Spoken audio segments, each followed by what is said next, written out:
रायसेन में वक्फ की कब्जे वाली साजिश।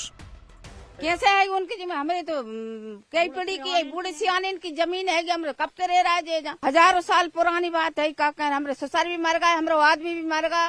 वक्फ बोर्ड का दावा, हिंदू गांव हमारा। कब्रिस्तान हम यानी मेरे बाप से भी मैंने देखा, पूछा तो ये कब्रिस्तान वो ही जमाने। 7 हिंदू परिवार, 7 दिनों का अल्टीमेटम। खाली करने के लाने के मकान, हमरा पीढ़ियों के मकान बना, पीढ़ियों के मंदिर है, मूर्ति है, पीढ़ियों की पूजा करते हैं हम। रायसेन के हिंदू बाहुल्य गांव मखनी में वक्फ बोर्ड के नोटिस के बाद हड़कंप मच गया है। ये गांव का हिंदू परिवार है। यहाँ सबके हाथ में नोटिस है। हर कागज पर एक ही बात लिखी है, 7 दिनों के अंदर मकान खाली कर कब्जा सौंप दे, नहीं तो वक्फ अधिनियम 1995 के तहत कार्रवाई होगी। अब सब जे लोटस आया मेरे पास, किला जे मकान जे जगह किला हमारी है। घर खाली करने का नोटिस है? जी सर, 7 दिनों में किले जे मकान खाली करो। हमारी कई पीढ़ियां हो गई, मर जाएंगे हम, खाली नहीं करेंगे बिल्कुल भी, बिल्कुल खाली नहीं करेंगे बिल्कुल भी। और जाको कोई कछु नहीं है, जाको जब राने से खाली करवा रहा, दादागिरी चला रहा हमारे ऊपर। जो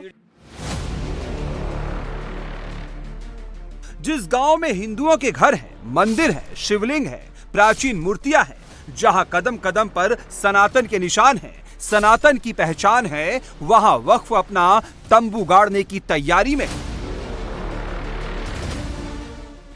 जिस जगह को वक्फ अपनी संपत्ति बता रहा है, एक बार उस जमीन को भी देख लीजिए। ये प्राचीन शिवलिंग की पिंडी है। पहली नजर में कोई भी इसे सैकड़ों साल पुराना ही बताएगा, लेकिन वक्फ के मुताबिक जहां प्राचीन शिवलिंग है, जहां मंदिर है, ये जमीन भी उसी की मिल्कियत है।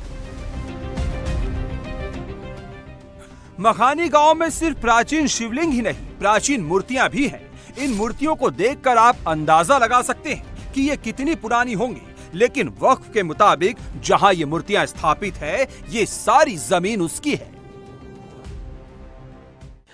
जो वक्फ बोर्ड द्वारा गठित एक समिति बनाई गई है, जिसके द्वारा ये पूरा नोटिस दिया गया है, उनके पिता और उनके भाई जरूर हमारे साथ खड़े हुए हैं। आफ्ताब जी नहीं है इस वक्त? आफ्ताब जी नहीं है, लिहाजा में ये जो कमेटी है आप बता रहे हैं, कब्रिस्तान कमेटी, ये वक्फ बोर्ड के हाँ वक्फ बोर्ड के द्वारा बनाई गई है। वक्फ बोर्ड कैसे ये समिति कि 5 लोगों को गठित कर गांव की सहमति पत्र से लेकर पंचनामे लगाएगा, जिसके बाद हमें ये समिति का गठन किया गया। हाँ ये जमीनें जो है वक्फ बोर्ड की हमने बताया गया था, इसके आधार पे हमें ये समिति गठित की गई और ग्राम वासियों को मैं पंचनामे, मैं सहमति और सीमांकन रिपोर्ट भी यहाँ से तहसील द्वारा भी जाना मिले हुए 2 महीने से ऊपर हो चुके हैं। इस पूरे मामले में हिंदू पक्ष और मुस्लिम पक्ष की ओर से और क्या क्या दावे किए जा रहे हैं वो भी बताएंगे, लेकिन पहले ये जान लीजिए कि विवाद शुरू कैसे हुआ। रायसेन जिला मुख्यालय से 8 किलोमीटर दूर मखानी गांव है। यहाँ 7 परिवारों को नोटिस जारी कर जमीन खाली करने को कहा गया है। यहाँ खेत, चबूतरे, शिवलिंग तक को अपनी संपत्ति बताते हुए वक्फ ने 3 एकड़ जमीन पर भी कब्जे का दावा किया है। वक्फ बोर्ड का कहना है कि मखनी गांव की ये जमीन कब्रिस्तान की है। इसके लिए वक्फ की ओर से आफ्ताब हुसैन की अगुवाई में 5 लोगों की कमेटी बनाकर गांव वालों को नोटिस भिजवाया गया है। 7 दिनों में घर खाली करें, मध्य प्रदेश वक्फ बोर्ड की प्रबंधक कमेटी के एक ऐसे नोटिस से मध्य प्रदेश की राजधानी भोपाल से 70 किलोमीटर दूर रायसेन जिले के मखानी गांव में मातम सा छा गया है। तमाम जो रहवासी हैं इस वक्त सन्नाटे में हैं, सनसनी फैल चुकी है उस नोटिस के चलते, जिसमें 7 घरों के निवासियों को खाली करने का, मकान खाली करने का नोटिस दिया। इंडिया टीवी के पास ये नोटिस भी मौजूद है और ये जो मेरे पीछे आप देखेंगे, ये 7 घर जो है इनको लेकर नोटिस दिया गया है। वक्फ बोर्ड की प्रबंध समिति जो है होती है ग्राम मखानी की, उसने ये इस नोटिस के जरिए बताया है कि दरअसल ये जो 7 घर हैं, ये जो खसरा क्रमांक 178 और 179, ये पूरा इलाका जो ये देख रहे हैं, ये दरअसल वक्फ बोर्ड की संपत्ति है। वक्फ बोर्ड के पास इसके कागज है, सीमांकन में भी उनके नाम पे ये दर्ज है। पीछे कहीं उनका जो कब्रिस्तान है जहां काफी अरसे से इस्तेमाल नहीं हुआ है, और ये उनकी जमीन पर 178 जो रकबा है उस पर कब्जा किया है। इसलिए नोटिस दिया गया है कि 7 दिन के अंदर घर खाली नहीं करेंगे तो वैधानिक कार्रवाई होगी।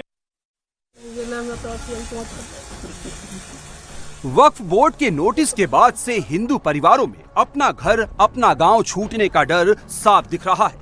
हिंदू परिवारों का कहना है कि वो पीढ़ियों से यहाँ रहते आ रहे हैं, वो मरते दम तक यहाँ से जाने की सोच भी नहीं सकते। तो ये आपका कब से माता जी यहाँ पे कब से हो आप? कई पीढ़ी हो गई हमारी, हो गई हमें तो 1000 बरस हो गई, 15 बरस से हो गई। तो ये घर कब बनाया है ये? अरे घर भी बहुत दिन पुराना पीढ़ी हो गई सर हमारे लिए यहाँ रहते रहते। हमारी कई पीढ़ी हो गई, हमारी कम से कम 10 पीढ़ी मर गई होंगी यहाँ से मकान बने हुए यहाँ।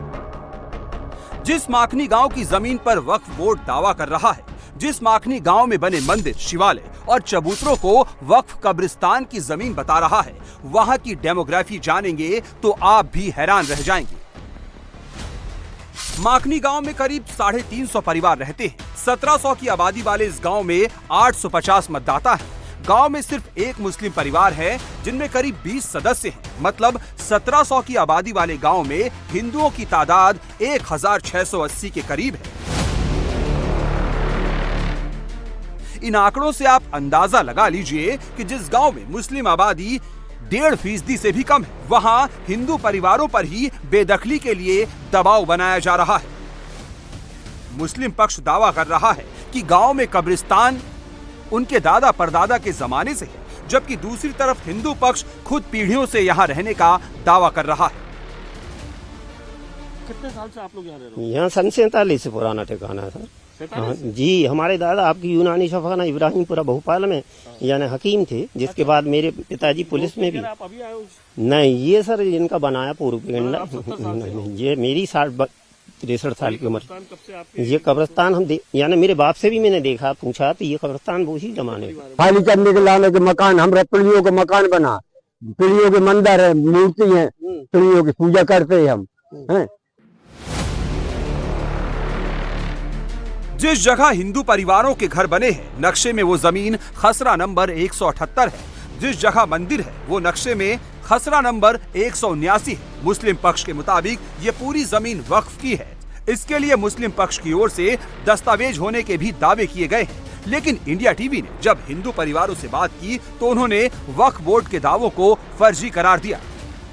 नोटिस दिया है, वो यहाँ के रहने वाले नहीं है, यहाँ के कोई रहने ही वाले नहीं है। उनके पास जो सीमांकन के कागज भी हैं वो कह रहे हैं, जिसमें सीमांकन खुद पटवारी तहसीलदार करते हैं। सब मिले भगत हैं, सबने पैसा लिया हुआ है, मूर्ति फोड़ी थी। वक्फ के दावों को काउंटर करते हुए हिंदू पक्ष की दलील है कि अगर जमीन वक्फ की है तो सरकारी योजनाओं के तहत उन्हें घर बनाने के लिए पैसे कैसे मिले। हिंदू पक्ष ये दावा कर रहा है कि उनके पास जमीन के पक्के कागज हैं और इसलिए उन्हें सरकारी योजनाओं के तहत मकान बनाने के लिए फंड रिलीज किए गए। कच्चा मकान था, पक्के बन गए हैं। मोदी जी ने हमें कुटी दी हुई है, कुटी मिली हुई है। क्या मोदी जी की कोई बगबोर्ड आगे कोई भी कुटी तोड़ जाएगा क्या?